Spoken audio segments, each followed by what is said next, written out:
Rule number 1. Spend less than you earn. Put away the difference.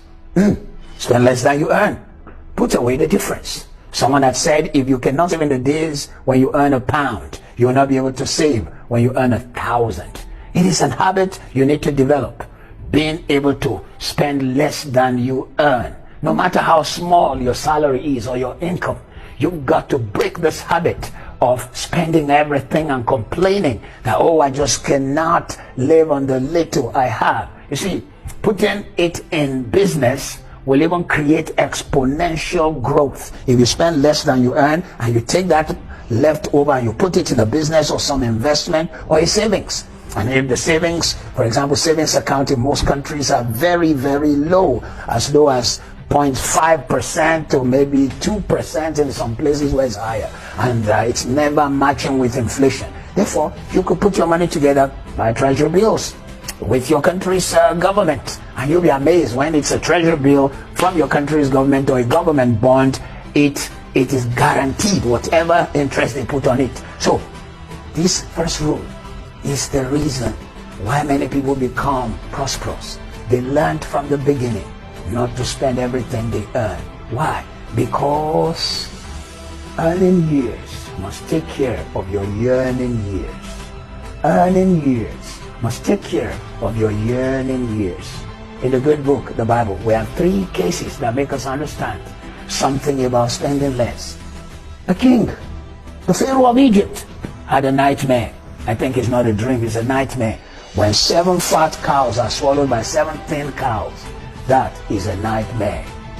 Boom, they bring in Joseph to interpret the dream. He interprets the dream and he gives the solution. Let your 7 fat years take care of your 7 thin years. What does that mean?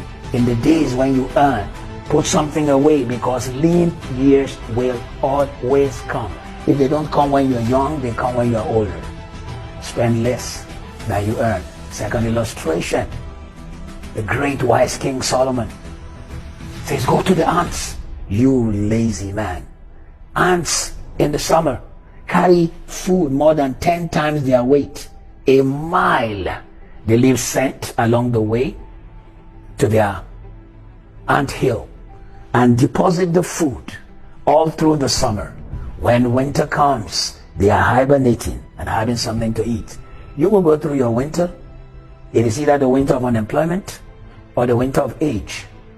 If you think it is not possible, just check your hair. If you see any white, it's the proof of winter.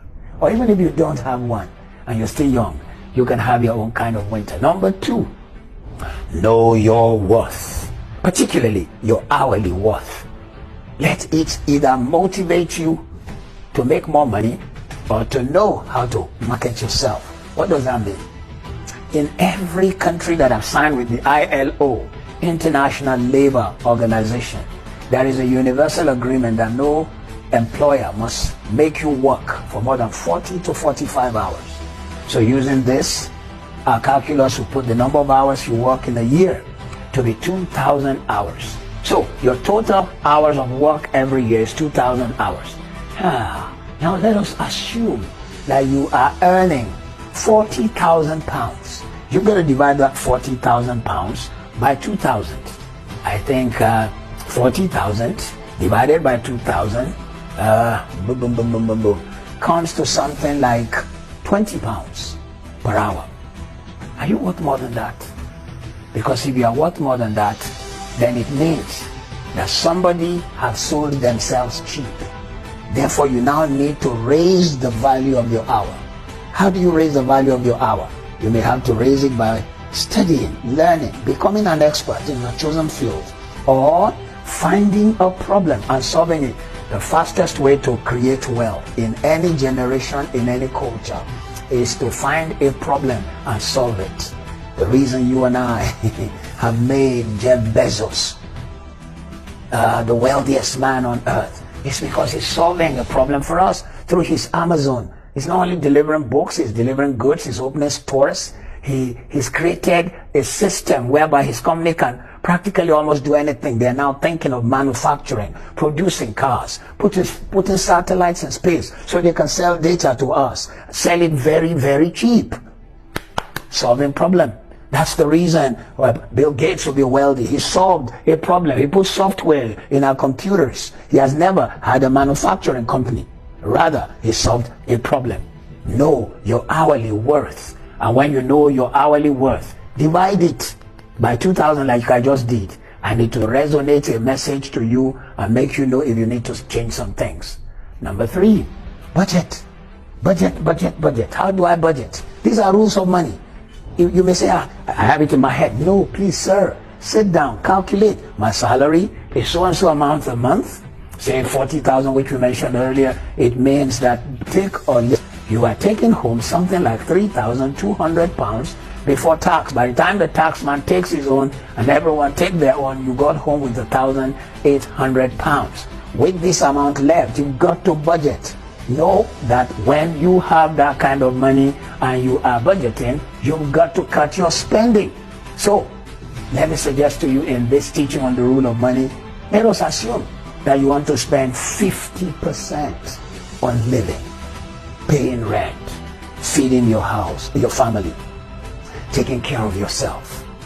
Then let us assume that again you had to spend 20% on great fun, having fun, just having a good time. You need to have 10% which you give out to your maker or a charity that you belong to. If you form a habit of giving, you will start to live. Giving is living. You've got to also realize that the power of releasing comes from your giving. We still are left with 20%. So 50% on living your life, 20% on having great fun, 10% on giving to charity, giving to God, giving in your church, giving where you are connected. The 20% that is left should be your savings, no matter what happens and no matter how small your income is. In fact, if it's possible, if you can save more than 20, that's great, but never do less. One of the reasons is inflation is cutting down the value of people's income. 20% savings means that you are beginning to catch the drift of your need to come out of this selling your hours. In the coming seasons, when we teach at the Money Masterclass, we'll show you how selling your hours is not the way to create wealth. You want to know how to create wealth and not selling your hours? Stay glued to the Money Masterclass.